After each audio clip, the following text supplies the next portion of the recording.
नमस्कार दोस्तों, के से संबंधित स्टूडेंट्स के लिए कुछ और जानकारी है, इन्फॉर्मेशन है, अपडेट है, तो आप वीडियो को अंत तक ज़रूर देखें और ज़्यादा से ज़्यादा शेयर ज़रूर करें।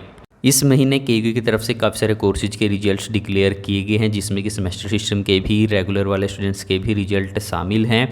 तो यहाँ पर अलग अलग कोर्सेज के, अलग अलग स्ट्रीम्स के, सेमेस्टर सिस्टम वाले स्टूडेंट्स के भी रिजल्ट डिक्लेयर किए गए हैं। और साथ ही जैसे कि आप यहाँ पर देख पा रहे हैं, MA economics DD and reappear second year मई 2023 सेशन का भी रिजल्ट डिक्लेयर किया गया है। एमसीए थर्ड ईयर मई 2023। इससे पहले भी कुछ और कोर्सेज के रिजल्ट्स डिक्लेयर किए गए थे। और यहाँ पर जैसे कि आप एनुअल का रिजल्ट देख पा रहे हैं, MA environmental education first year दिसंबर 22, सेकेंड ईयर दिसंबर 22, सेकेंड ईयर मई 23, फर्स्ट ईयर मई 23 का भी रिजल्ट डिक्लेयर कर देगा। तो थोड़े से ब्रेक के बाद जो है, जो एनुअल के रिजल्ट हैं प्राइवेट डिस्टेंस के, वो डिक्लेयर किए जाने पर फिर से काम शुरू कर दिया गया। तो जैसे ही आपके अवार्ड्स यूनिवर्सिटी में जाते हैं, उनको प्रोसेस करके जैसे ही आपका फाइनल रिजल्ट तैयार होता है, उसके बाद ही रिजल्ट डिक्लेयर किया जाता है। तो इस प्रोसेस में टाइम कई बार लग जाता है। हालांकि पहले की तुलना में अब जो है टाइम थोड़ा सा कम लगाया जा रहा है, तो रिजल्ट जो है वो थोड़ी सी पहले की तुलना में जल्दी देखने को मिल रहे हैं। और जिन कोर्सेज के रिजल्ट्स पेंडिंग है, चाहे वो प्राइवेट डिस्टेंस के यूजी पीजी कोर्सेज के फर्स्ट ईयर सेकंड ईयर के हों, बीए बीएससी बीकॉम इत्यादि का हो, एमए एमएससी एमकॉम इत्यादि का हो, MA Hindi English political science history इत्यादि अलग अलग स्ट्रीम्स का, जिसका भी रिजल्ट है फर्स्ट ईयर सेकंड ईयर का, कुछ रिजल्ट्स जो है इस महीने में देखने को मिल सकते हैं। जैसे ही काम जल्दी से कंप्लीट हो जाएगा, उतनी जल्दी ही आपको रिजल्ट देखने को मिल जाएंगे।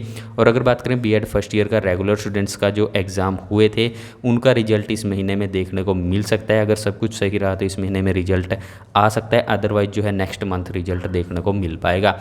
और जिन स्टूडेंट्स ने रिवेल अप्लाई करनी है, जो अपने नंबरों से रिजल्ट से संतुष्ट नहीं हैं, वो अपनी सीट चेक करवा सकते हैं, यानी कि यूनिवर्सिटी में अपनी सीट इंस्पेक्ट कर सकते हैं, देख सकते हैं सीट को, या फिर सीट की कॉपी मंगवा सकते हैं।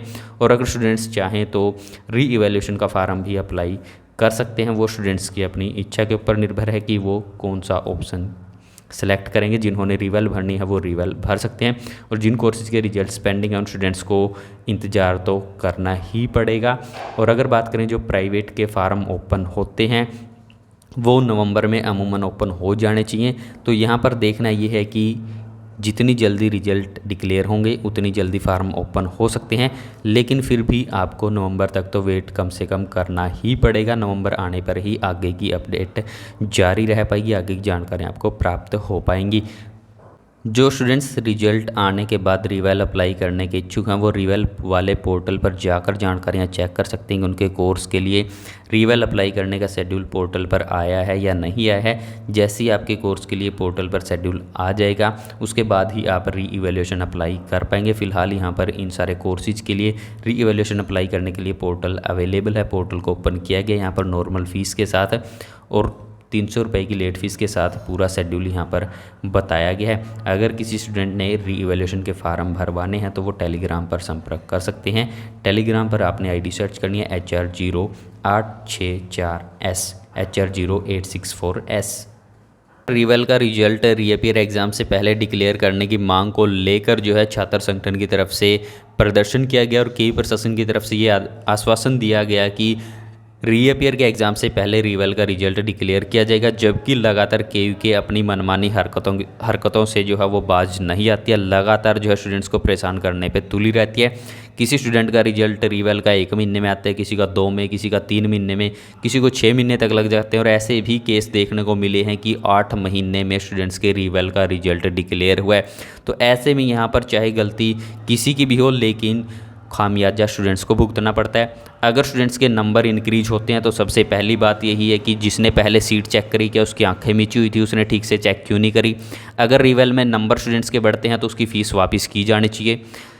और जो उसका समय बर्बाद हुआ है, उसकी भरपाई तो के कर ही नहीं पाएगी। ये लगातार छात्रों का भविष्य बर्बाद करने पर यूनिवर्सिटी उतारू है, ऐसा लगातार स्टूडेंट्स कहते आ रहे हैं। इस बारे में आप सभी अपनी अपनी राय ज़रूर दें।